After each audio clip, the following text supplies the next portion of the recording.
ஆண்டவர் சமூகத்தில் உட்காரும்போது கொஞ்சம் பேக்ல கொஞ்சம் ஓட விடணும். ஆண்டவர் எப்படியெல்லாம் நடத்தினார், என் குடும்பம் கடந்து வந்த பாதை, என் தொழில் கடந்து வந்த பாதை, தனி வாழ்வு கடந்து வந்த பாதை, இயேசு எவ்வளவு நல்லவர், உமக்கு ஸ்தோத்திரம் என்று அடிக்கடி அறிக்கை செய்யும் பொழுது அது தேவனுக்கு மகிமையாக இருக்கும். மறுபக்கம் நமக்கு உள்ளத்திலே விசுவாசத்தை அது என்ன செஞ்சுட்டே இருக்கும், கொண்டு வந்து கொண்டே இருக்கும். தாவீதுக்கு ஜெயம் எடுப்பதற்காக இருந்த அந்த மூன்றாவது அறிவு என்னவென்றால், கடந்து வந்த பாதைகளில் அந்த பாதைகளை குறித்த ஒரு அறிவு. ஹல்லேலூயா. இன்றைக்கு தேவ மக்கள் அதை குறித்து சிந்திக்க வேண்டும். இன்னொன்று பாருங்கள், 1 சாமுவேல் 17ஆம் அதிகாரம் 39ஆம் வசனத்திலே சவுல் இவனை அனுப்புறதுக்கு தீர்மானிச்சுட்டான். அனுப்பிச்சுட்டு சவுல் ராஜா சொல்றாரு, போய் அவர் யுத்த ட்ரெஸ், யுத்தத்துடைய ஆயுதங்கள் எல்லாம் எடுத்து கொடுத்து இவனை எல்லாம் இது பண்றாங்க. உடனே இவன் என்ன பண்றான், அவனுடைய பட்டயத்தை தாவீது தன் வஸ்திரங்களின் மேல் கட்டிக்கொண்டு அதிலே அவனுக்கு பழக்கம் இல்லாததினால் நடந்து பார்த்தான். அப்பொழுது தாவீது சவுலை நோக்கி, நான் இவைகளை போட்டுக்கொண்டு போக கூடாது, இந்த அப்பியாசம் எனக்கு இல்லை என்று சொல்லி அவைகளை என்ன செய்து போட்டான், களைந்து போட்டான். இங்க இப்ப தாவீதுக்கு ரொம்ப சந்தோஷம். சவுல் அனுமதி கொடுத்துட்டார், கோலியாத்தை நான் சந்திக்க போகிறேன். இப்ப அனுமதி கொடுத்த சவுல் இன்னொரு ஆலோசனை கொடுக்கிறார், நீ இப்போ இந்த ட்ரெஸ் எல்லாம் போட்டுக்க, இந்த ஆயுதம் எல்லாம் தூக்கிட்டு அவனுக்கு எதிராக என்ன செய் போ. இவன் போட்டு பார்த்தான், அவனுக்கு கீழ்ப்படிந்து எல்லாவற்றையும் இவன் போட்டான். போட்டுட்டு பார்த்தா இவனுக்கு அந்த இதெல்லாம் போட்டு நடக்க கூட இவனால முடியல, அந்த ட்ரெஸ் போட்டு நடக்க கூட முடியல. அப்ப இவன் சொல்லிட்டான், இந்த அபியாசம், இந்த பழக்கம் எனக்கு இல்லையா. இங்கே தாவீதுக்கு ஒரு நல்ல அறிவு இருந்தது, தன்னை எண்ண வேண்டிய அளவுக்கு எண்ணுகிற அறிவு. அல்லேலூயா.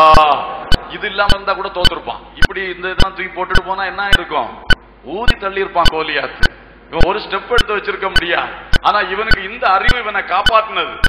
என்னை எண்ண வேண்டிய அளவுக்கு நான் என்ன செய்யணும், எண்ணணும். நான் என்ன இப்ப எல்லா பெர்மிஷனும் கிடைச்சிட்டு எல்லா வாசலும் எனக்கு திறந்துட்டு நான் தான் பெரிய ஆள், இப்போ சவுலை சந்திக்க போற ஒரே இஸ்ரவேல நான் தான், அதனால கொஞ்சம் கெமையா போவோம், சவுல் சொல்ற மாதிரி எல்லாரும் மதிக்கட்டும், யுத்த வீரனா போனா தானே எங்க அண்ணன்மார் மதிப்பான், எங்க இஸ்ரவேல் தளபதிகள் எல்லாம் மதிப்பாங்க என்று நினைத்து அந்த ஆலோசனைக்கு அவன் இடம் கொடுத்திருந்தான்னா, தனக்கு மிஞ்சின ஒரு காரியத்துக்குள்ளே தான் போயிருந்தான், கண்டிப்பாக தோற்றிருப்பான்.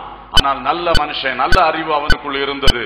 எந்த காரியமா இருந்தாலும் எனக்கு ஒரு இது உண்டு, கர்த்தர் என்னை பழக்கி வந்த பாதை, கர்த்தர் என்ன வச்சிருக்கிற ஒரு அனுபவம், அதுக்கு மிஞ்சி நான் போய் ஒன்னும் சாதிக்க முடியாது. அந்த சிம்பிளா அந்த அனுபவத்துல போன போதும் கர்த்தர் பெரிய காரியத்தை செய்வார். ஹல்லேலூயா, ஹல்லேலூயா. இதை குறித்து நமக்கு ஒரு அறிவு இருக்கு. எண்ண வேண்டிய அளவுக்கு எண்ணங்கள். ரோமருக்கு எழுதின நிருபம் 12ஆம் அதிகாரம் 3ஆம் வசனம் சொல்லுகிறது, அவனவனுக்கு தேவன் பகிர்ந்தளித்த விசுவாசத்தின்படியே தெளிவான எண்ணம் உள்ளவனாக இருக்க வேண்டும். அல்லேலூயா. அவனவனுக்கு தேவன் பகிர்ந்தளித்த விசுவாசத்தின்படி தெளிவான எண்ணம். ஒவ்வொருடைய விசுவாசத்துக்கும் லெவல் வித்தியாசம். எனக்குள்ள இருக்கிற விசுவாசம் இன்னொரு ஆளுக்குள்ள அப்படி இருக்காது. நம்மை கத்த நடத்தி வருகிற பாதைகளும், நாம் வேதத்தை கற்றறிகிற அனுபவங்களும், வாழ்க்கையில அனுபவத்திலே அதை பெற்று பயன்படுத்தி எழும்புகிற அனுபவங்களும் வித்தியாசம் இருக்கிறது. விசுவாசம் என்பது கர்த்தர் தான் நமக்குள்ளே ஊட்டி கொண்டிருக்கிறார். நாமும் எந்த அளவுக்கு அதுக்கு ஈடு பண்ணுகிறோம், எந்த அளவுக்கு விட்டுக் கொடுக்கிறோம், இதெல்லாம் பொறுத்து தான் விசுவாசத்துல வளர முடியும். அப்ப ஒரு யுத்தம் வரும் பொழுது, ஒரு சோதனை காலம் வரும் பொழுது, எனக்கு தரப்பட்டிருக்கிற விசுவாசத்தின் அளவு என்ன, அந்த அளவுல நாம நின்றால் ஜெயம் எடுக்க முடியும். ஹல்லேலூயா. எனக்குள் அந்த விசுவாசம் இல்லாதிருக்க நான் மற்றவர்களுக்கு முன்பதாக பெரிய விசுவாச வீரனை போல காட்டிக்கொண்டால் நான் அதிலே ஜெயம் பெற்றுக்கொள்ள முடியாது. யாக்கோபு அவன் தன் விசுவாசத்தை தெளிவாக அறிக்கை பண்ணினான். அவன் சொல்லுகிறான், கர்த்தாவே, என்னுடைய அண்ணன் என்னையும் மனைவிமாரையும் பிள்ளைகளையும் முறிய அடிப்பான் என்று பயந்திருக்கிறேன். அதான் யாக்கோபுடைய விசுவாசம். என்ன இருக்குது, நாளைக்கு காலையில் அண்ணன் வருவான், எல்லாரையும் ஒரேடியா என்ன செஞ்சிருவான், அடிச்சு முடிச்சிருவான் என்பதுதான் எனக்கு இப்ப நினைவுல ஓடிட்டு இருக்கு. அதை மறைக்கல அவன். நான் பயம் இருக்கப்பா, எனக்கு பயம் சொல்லிட்டு அதோட நிறுத்தல, தொடர்ந்து சொல்றான். மறுபக்கம் நீர் சொல்லி இருக்கிறீர், உன்னுடைய சந்ததி எண்ணி முடியாததாக இருக்கும். அல்லேலூயா. அப்ப நீர் சொன்ன வாக்குத்தத்தம் எனக்கு ஒரு பக்கம் நினைவுல இருக்கு. ஆனா மறுபக்கம் நாளைய சூழ்நிலையை பற்றி பயங்கரமான ஒரு பயமும் எனக்கு இருக்கு. இந்த ரெண்டுக்கு நடுவுல தான் என் விசுவாசம் தொங்கிக்கிட்டே இருக்கு. ஆண்டவரே, என் விசுவாசம் என்ன செஞ்சிட்டு இருக்கு, இது உண்மை. அவனுடைய அந்தைய விசுவாச அளவு அதுதான். நாளைக்கு வந்தா முடிச்சிருவான் தான் எனக்கு தோணுது. மறுபக்கம் எனக்கு தோணுது, எப்படி அவன் முடிப்பான்? ஆண்டவர் வாக்கு பண்ணிருக்காருல, என் சந்ததி பெருசா மாறும்னு சொல்லி. அப்ப இவன் எப்படி எங்களை எல்லாரையும் அப்படியே வாஷ் அவுட் பண்ண முடியுமா? முடியாது. இந்த ரெண்டு போராட்டத்திற்குள்ளே அவன் இருக்கிறான். உண்மையை கர்த்தரிடத்திலே ஒப்புக்கொண்டான், மாபெரும் வெற்றியை கண்டு கொண்டான். அல்லேலூயா. எண்ண வேண்டிய அளவுக்கு தெளிவான எண்ணம். சில பேச்சுல மட்டும் பெரிய வீரதாபத்தை எடுத்து, என்ன தன்னை, அது சுய நலம், சுய பெருமை, சுயத்தை காட்டுவதற்காக அப்படியாக்கும் இப்படியாக்கும். அதுக்கு அடுத்தால உடனே பரீட்சை ஆண்டவர் கொண்டு வைப்பார். நீ அப்படியாக்கும் இப்படியாக்கும் நீ சொன்னியே, உன்னை சோதித்து பார்க்கட்டும், ஒரு பரீட்சை எழுதுனா ஃபெயில் ஆகிடுவார்கள். கர்த்தருக்கு ஸ்தோத்திரம். ஆகவே நாம தேவையில்லாம பேசி பெருமை கொள்ளக்கூடாது. நமக்கு பரிந்தளிக்கப்பட்ட விசுவாச அளவின்படி தெளிவான பார்த்தா, நான் ஒரு ஷோ காட்டணும்னு நாம விரும்பல. ஐயா, எனக்கு இந்த கவனம் கல்லும் தான் ஐயா, இதுதான் நமக்கு பழக்கம் என்று சொல்லி அவன் அவனுடைய வழியிலேயே போனான். ஹல்லேலூயா. அவனுடைய அளவிலேயே அவன் நின்று கொண்டான். அது ஒரு நல்ல அறிவு. அடுத்தது பாருங்கள், 1 சாமுவேல் 17:45-47 வரை பார்க்கும் பொழுது அவன் கோலியாத்திட்ட போய் பேசுற வார்த்தைகள், ஒவ்வொரு வார்த்தைகளையும் நீங்க பார்த்தா அந்த வார்த்தைகளில் அவன் தேவனை மகிமைப்படுத்தினான். கர்த்தரை என்ன செய்தான்? மகிமைப்படுத்தினான். கர்த்தருக்கு ஸ்தோத்திரம். அதற்கு தாவீது பெலிஸ்தனை நோக்கி, நீ பட்டயத்தோடும் ஈட்டியோடும் கேடகத்தோடும் என்னிடத்தில் வருகிறாய், நானோ நீ நிந்தித்த இஸ்ரவேலுடைய ராணுவங்களின் தேவனாகிய சேனைகளுடைய கர்த்தரின் நாமத்தில் உன்னிடத்தில் வருகிறேன். அவன்கிட்ட போய், நான் சிங்கத்தை அடிச்சவனாக்குண்டா, டேய் நான் கரடி அடிச்சவனாக்குண்டா, உன்னை இப்ப பாரு எப்படி நாய் அடிச்ச மாதிரி அடிக்க போறேன் அப்படியா சொல்லிட்டு இருந்தா? தன் பலத்தை சொல்லவில்லை. நான் யார் நாமத்தில் வருகிறேன் சொல்லுங்க? கர்த்தருடைய நாமத்தில் வருகிறேன். அல்லேலூயா. கர்த்தரை மேன்மைப்படுத்தினான். நான் அப்படிப்பட்டவனாகும், என்ன உருவத்தை பற்றி இப்படி நினைச்சிடாத, கொஞ்ச நேரத்தில் பார்க்க போற, அப்படி இப்படி தன்னை அவன் சிலாகித்துக் கொண்டு இராதபடிக்கு தேவனாகிய கர்த்தரை உயர்த்தி மகிமைப்படுத்தினான். கரங்களை தட்டி தேவனை மகிமைப்படுத்துவோம்.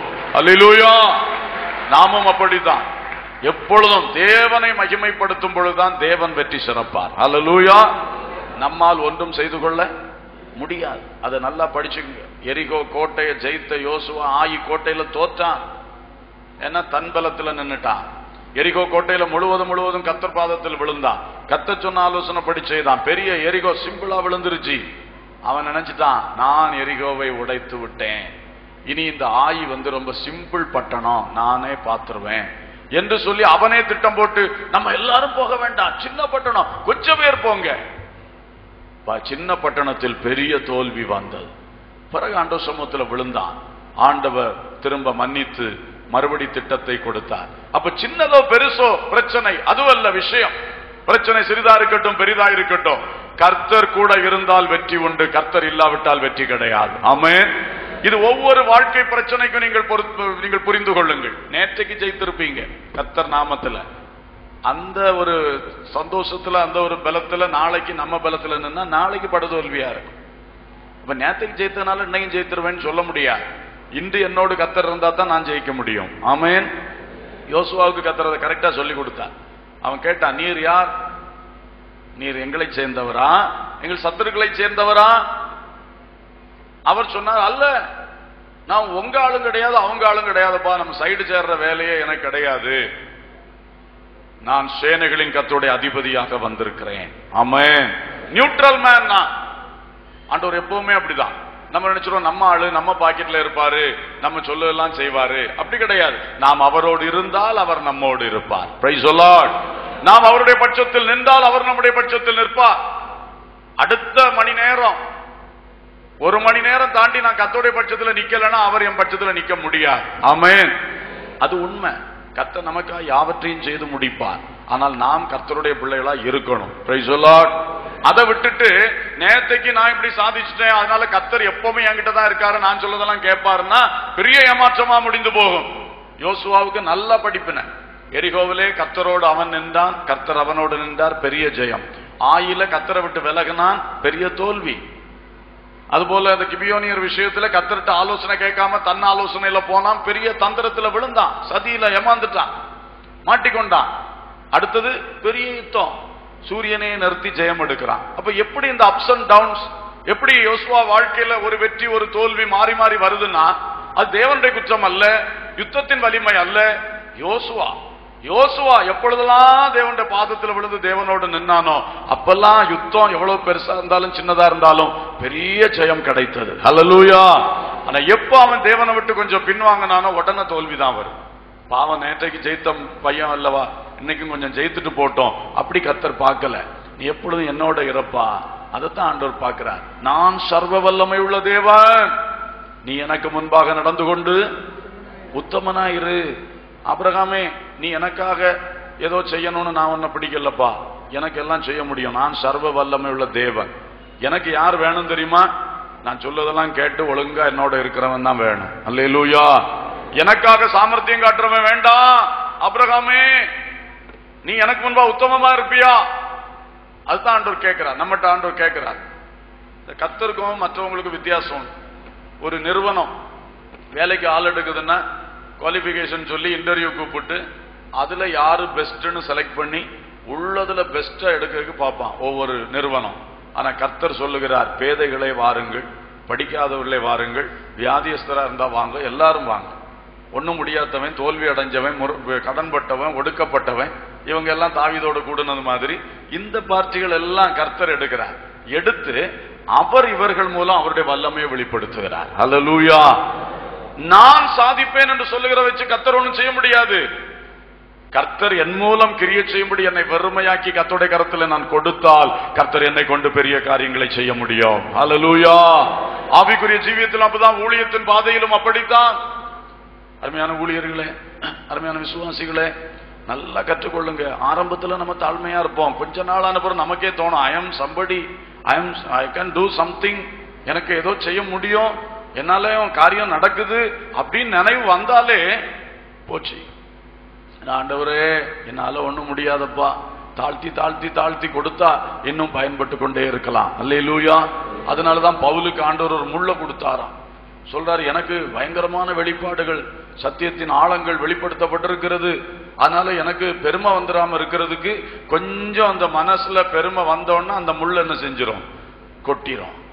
அப்ப ஐயோ ஆண்டவரே முடியலையப்பா தாங்குங்க சொல்லி என்னை தாழ்த்தும் பொழுது அந்த கிருபையில நிலை நிற்க முடிகிறது. ஹல்லேலூயா. அப்ப அந்த முள்ளு நல்லது, அந்த முள்ளு இல்லைன்னு சொன்னா அப்புறம் நான் நரகத்துக்கு போயிடுவேனே. பாத்தீங்களா, கர்த்தரை மகிமைப்படுத்தும் அறிவு நம்மை விட்டு ஒருபோதும் மாறிவிடக் கூடாது. ஹல்லேலூயா. எந்த இடத்திலும் இயேசு செய்தார், இயேசு தந்தார், வாயை திறந்து அதை சொல்லதுக்கு நாம பழகணும். எப்படியோ நடந்துட்டு அபூர்வமா நடந்துட்டு ஆச்சரியமா நடந்துட்டு இப்படியெல்லாம் பொது வார்த்தைகளை போடாம எப்படியோ மயிரிழையில தப்பிட்டேன் அப்படியெல்லாம் சொல்றதுக்கு பதில், இயேசு என்னை காப்பாற்றினார், இயேசு எனக்கு உதவி செய்தார், இயேசு எனக்கு இதை தந்தார். ஹல்லேலூயா. இப்படி தேவனை மகிமைப்படுத்துங்கள். கடைசியாக ஒன்றை சொல்லி நான் நிறுத்தும்படியாய் விரும்புகிறேன். 1 சாமுவேல் 17ஆம் அதிகாரத்திலே 48-49 சொல்லுது, அப்பொழுது அந்த பெலிஸ்தன் எழும்பி தாவீதுக்கு எதிராக கிட்டி வருகையில் தாவீது தீவிரமாய் அந்த சேனைக்கும் அந்த பெலிஸ்தனுக்கு எதிராய் ஓடி தன் கையை அடைப்பத்திலே போட்டு அதிலிருந்து ஒரு கல்லை எடுத்து கவனிலே வைத்து சுழற்றி பெலிஸ்தனுடைய நெற்றியிலே பட எறிந்தான். அந்த கல் அவன் நெற்றியில் பதிந்து போனதினால் அவன் தரையிலே முகங்குப்பற விழுந்தான். பாருங்க, இப்போ இவனும் பேசிட்டே போறான், அவன் திடீர்னு அட்வான்ஸ் பண்ண ஆரம்பிச்சுட்டான். திடீர்னு அவன் நின்று கொக்கரிச்சிட்டு நின்றவன் என்ன பண்ண ஆரம்பிச்சுட்டான், முன்னால வர ஆரம்பிச்சதான் உண்டு. தாவீது டக்குன்னு அடப்பத்துல கைய போட்டான், கல்ல எடுத்தான், கவன்ல வச்சு சுழச்சு ஒத்தாட்டி அவனை வர விட்டா இவனை பிறகு அவன் என்ன செய்து போடுவான், வந்து அவன் கைக்குள்ள ஆன பிறகு எப்படி தப்பிக்கிறது? அவன் அட்வான்ஸ் ஆன உடனே அடிச்சு முடிச்சுட்டான். அல்லேலூயா. எதிரி தாக்கும் முன்னர் எதிரியை தாக்கும் சிறந்த அறிவு. அல்லேலூயா. நம்மில் அநேகருக்கு இது கிடையாது. அடி பட்ட பிறகுதான் ஐயோ ஐயோன்னு சொல்லி கூப்பிடுற. இந்த அடி பட்டதுக்கு முன்னாடி அதுல இருந்து தப்பிக்கிறதுக்கு வழி என்ன, அதைத்தான் நாம பார்க்கணும். கர்த்தருக்கு ஸ்தோத்திரம். சாத்தான் வந்து தாக்கின பிறகு சாத்தானுடைய பிடியிலிருந்து விடுதலை பெறுவதற்கு என்ன பாடுபட்டு விடுதலை பெற வேண்டி இருக்கு. ஆனா இப்ப கர்த்தருக்குள்ள வந்தாச்சு. இனி இந்த சாத்தான் நம்மை பிடிக்காதபடி, இந்த சத்துரு நம்மை அடிக்காதபடி அவனை நம்ம அதுக்கு முன்னால அடிச்சு தள்ளணும்.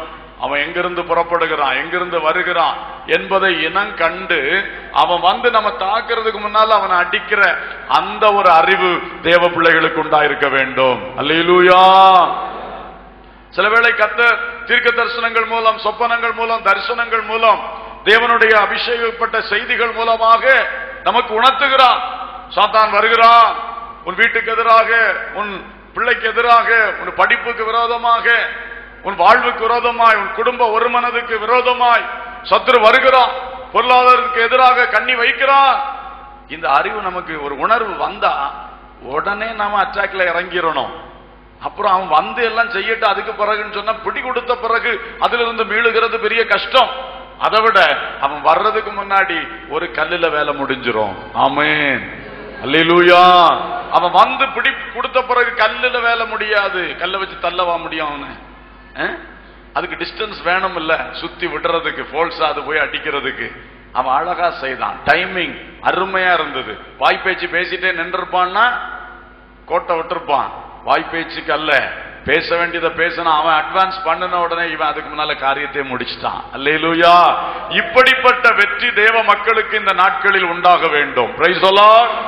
சத்துரு எங்கிருந்து வருகிறான், எப்படி வருகிறான், ஆமா அதெல்லாம் தெரியணும். கர்த்தருக்கு ஸ்தோத்திரம்.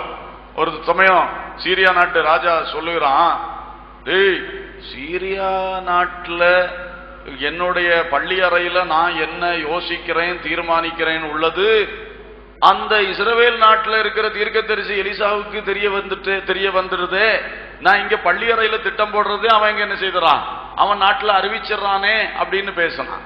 பாருங்க, அப்ப எலிசா தீர்க்கதரிசி எதிரி அங்க என்ன திட்டம் போடுறான்னு உள்ளதே இங்க பப்ளிக்கா வெளிப்படுத்திடுறான். அல்லேலூயா. அப்புறம் எதிரி எப்படிதான் வந்து இந்த இஸ்ரவேலை தாக்க முடியும்? அந்த அளவுக்கு தேவனுடைய சபைகள் இந்த நாட்களில் எழும்ப வேண்டும், தேவனுடைய ஜனங்கள் இந்த நாட்களில் எழும்ப வேண்டும். நாம் குடும்ப ஜபத்திலே, தனி ஜபத்திலே, சபையின் ஜபங்களிலே, தேவனுடைய சமூகத்திலே தரித்திருக்கிறவர்களா மாறணும். சும்மா வந்தேன் ஜபித்தேன் போனேன் என்று மேலோட்டமான ஒரு ஜபத்தோடு திருப்திப்படக்கூடாது. சற்று ஆழமாக ஜபிக்கிறவர்களாய், கான்சென்ட்ரேட் பண்ணி கர்த்தருடைய முகத்தை நோக்கி பார்த்து பேசுகிறவர்களாய், கர்த்தர் சொல்லுகிறதை கேட்கக்கூடிய விருத்த சேதனமுள்ள செவிகள் உள்ளவர்களாக ஒவ்வொரு தேவ பிள்ளைகளும் மாறணும். உன் குடும்பத்திற்கு நீ காவலாளியாய் மாறு, உன் கிராமத்துக்கு காவலாளியாக மாறு, உன் சபைக்கு நீ காவலாளியாக மாறு. அந்த அனுபவத்தில் நாம வந்து ஒரு வாட்ச்மேன் முன்கூட்டியே பார்க்கிறான், எங்கிருந்து சத்துரு வருகிறான், அங்க ஒரு அசைவு கேக்குதே, உடனே டார்ச் அடிச்சிருவான், என்ன நடக்குது, உடனே அலாரத்தை தட்டி விட்டுருவான், எல்லாம் எழும்பிடுவார்கள், சத்துரு உள்ளே கால் வைக்கவே முடியாது. அல்லேலூயா. அப்படிப்பட்ட ஜாமக்காரர்களை போல நாம் இருந்து சத்துரு நம்மை தாக்குவதற்கு முன்பு நாம் அவனுடைய கிரியைகளை, அவனுடைய அட்வான்ஸ்மென்ட் செக் பண்ணுகிறவர்களாக நாம் இருக்க வேண்டும். Price the Lord. எத்தனை பேர் அதை விரும்புகிறீர்கள்? Price the Lord. அப்படிப்பட்ட கிருபை தேவன் நமக்கு தந்திருக்கிறார். பரிசுத்த ஆவி நமக்குள் இருக்கிறார். அந்த தேவனுக்கு தெரியாதது ஒண்ணுமே கிடையாது. Price the Lord. அவரால் செய்ய முடியாததும் ஒண்ணுமே கிடையாது. நாம் அவரோடு இருந்தால் தாவீதை போல இந்த 6 அறிவுகள் தெளிவா இருக்கட்டும், ஜெயம் நமக்கு வரும். கண்களை மூடி தேவனுடைய சமூகத்தை நோக்கி பார்ப்போம். இந்த 6 அறிவுகள் நமக்குள்ளே வந்தால் நாம் சாத்தானை ஜெயிப்பது நிச்சயம். போராட்டங்களை வெற்றி கொள்வது, யுத்தங்களை ஜெயம் கொள்வது நிச்சயம். எல்லாரும் நான் அதை நினைப்பூட்டும் பொழுது ஆண்டவரோட பேசுங்க, ஆண்டவரோட பேசுங்க. இந்த சாத்தான் யாருன்னு உங்களுக்கு தெரியுமா? இந்த சாத்தானை பற்றி கூட நம்ம படிக்கணும், பைபிள் எடுத்து படிக்கணும். ஆமென். சாத்தான் எப்படி கிரியை செய்கிறான், சாத்தான் எப்பேற்பட்டவன். ஆனால் ஒன்றை பொதுவாக நான் உங்களுக்கு தெரிவித்தேன், இந்த சாத்தான் தேவ ஜனங்களிலும் மேன்மையானவன் அல்ல, தேவ ஜனங்களை பார்க்கிலும் அவன் பலமுள்ளவனும் அல்ல. Price the Lord. தேவன் நம்மோடு இருக்கும் பொழுது சாத்தான் நம் பக்கத்திலே வர முடியாது. ஹல்லேலூயா. நம்மை தோற்கடிக்க அவனுக்கு முடியாது. Price the Lord. எல்லாரும் ஆண்டவரை நோக்கி ஸ்தோத்திரம் பண்ணுங்க. என்னை ரட்சித்ததற்காக ஸ்தோத்திரம், என்னை அபிஷேகம் பண்ணினதற்காக ஸ்தோத்திரம், உமது ஞான ஸ்நானத்தை நான் பெற்றுக்கொள்ளும்படி என்னை வழிநடத்தி என் கரம் பிடித்து அந்த உடன்படிக்கையில் நீர் என்னை ஏற்றுக்கொண்டீரே, உமக்கு ஸ்தோத்திரம். ஆமென். உமக்காக நான் எதை விட்டு விலக வேண்டுமோ வசனத்தின்படி விட்டு விலகி பரிசுத்தமாக வேறுபட எனக்கு கிரியை செய்து கொண்டிருக்கிறதற்காய் ஸ்தோத்திரம். ஆமென். ஐக்கியத்திலே, ஆமென், தேவ ஜனங்களுடைய ஐக்கியத்திலே, அப்போஸ்தலருடைய உபதேசங்களிலே, அந்யோன்யத்திலே தரித்திருக்க கிருபை செய்கிறதற்காய் ஸ்தோத்திரம். கர்த்தருடைய பந்தியிலே தரித்திருக்க கிருபை செய்கிறதற்காய் ஸ்தோத்திரம். என்னுடைய ஜபம் இன்னும் போதாது தகப்பனே, அந்த ஜபத்திலும் இன்னும் நான் வளரும்படி எனக்கு உதவி செய்யுங்க. ஹல்லேலூயா. பேசுங்க பேசுங்க, எல்லாரும் ஆண்டவரோட பேசணும். கர்த்தர் ஊழியக்காரர் மூலம் தேவ செய்தியை நம்மோடு பேசும் பொழுது அதன் முடிவிலே அந்த செய்திக்கு ஒரு பதில் சொல்ல வேண்டியதுதான் இந்த இறுதி ஜெபம். ஆகவே எல்லாரும் வாய் திறந்து கர்த்தரோட பேசுங்கள். ஹல்லேலூயா. வேதத்தை படிக்க தீர்மானியுங்கள். வேதத்தை மேலோட்டமாய் வாசிக்கிறவர்கள் இனி வேதத்தை ஆய்ந்து படிக்க தீர்மானியுங்கள். Price the Lord. ஹல்லேலூயா. கர்த்தருடைய நடத்துதலை குறித்த அறிவு நமக்குள் நிறைவாக இருக்கட்டும். என்னை தேவன் நடத்துகிறார். இந்த காரியம் வந்ததுக்கு ஒரு முகாந்தரம் இருக்கிறது. அது என்ன கர்த்தாவே, அது என்ன கர்த்தாவே? அந்த தேவனுடைய அசைவை குறித்து கவனத்தோடு இருக்கிற ஒரு அனுபவம். ஹல்லேலூயா. சாத்தான் இப்படி எல்லாம் செய்யறானா, இதுல தேவனுடைய நோக்கம் என்ன? மனுஷன் இப்படி பேசுகிறானா, இதுல தேவனுடைய நோக்கம் என்ன? கையில பணம் இல்லையா, அதற்கு தேவனுடைய நோக்கம் என்ன? Hallelujah, hallelujah. Praise the Lord. கடந்து வந்த பாதைகளை குறித்த அறிவு. கடந்த நாட்களில் கர்த்தர் என்னை அந்த அனுபவத்தில் நடத்தினார். அடிக்கடி அதை ஸ்தோத்திரம் பண்ணணும், ஸ்தோத்திரம் பண்ணணும். ஸ்தோத்திரம் பண்ண பண்ண கடந்து வந்த பாதைகளை குறித்த அறிவு இனி உள்ள பாதையில் வெற்றி சிறக்க பண்ண போதுமானது. ஹல்லேலூயா, ஹல்லேலூயா, ஹல்லேலூயா. ஒன்றும் இல்லாமல் என் குடும்பம் இருந்த பொழுது எங்களை இன்றைக்கு இந்த நிலையில் ஆக்கி வைத்த கர்த்தர் இன்னும் எங்களை கைவிட மாட்டார். ஒருபோதும் எங்களை கைவிட மாட்டார். சம்பளம் குறைவாக இருந்த பொழுது நான் பட்ட வேதனைகள், அன்றைக்கு ஆண்டவரை நோக்கி கூப்பிட்டேன். இன்னைக்கு கை நிறைய சம்பளத்தை தந்திருக்கிறார். ஆகவே இந்த பண பிரச்சனைக்கும் இயேசு போதுமானவர். Praise the Lord. Hallelujah, hallelujah. எல்லாரும் இது நடக்காதுன்னு சொன்னாங்க, நடக்காதுன்னு ஏமாந்துட்டான்னு சொன்னாங்க. அந்த ஏமாற்றத்தையும் கர்த்தர் மாற்றி அற்புதம் செய்தார். அந்த கர்த்தர் இன்றைக்கும் மனிதர்களுடைய டிஸ்கரேஜ்மெண்ட் வார்த்தைகளுக்கு எதிராக கிரியை செய்ய வல்லவர். ஜெபம் பண்ணுங்க, எல்லாரும் ஆண்டவரோட பேசுங்கள். ஹல்லேலூயா. கடந்து வந்த பாதைகளை குறித்த அறிவு, எண்ண வேண்டியதற்கு மிஞ்சி எண்ணாமல் எண்ண வேண்டிய அளவுக்கு எண்ணுகிற ஒரு அறிவு எல்லாருக்கும் தேவை. யாரோ 4 பேர் நம்மளை சூழ உட்கார்ந்துக்கிட்டு கோட்டரின்னு சொல்லுவாங்க, சூழ உட்கார்ந்துட்டு ஏத்தி விட்டுருவாங்க நம்மள. நீ அப்படி ஆக்கும், நீ எப்படி ஆக்கும், நீ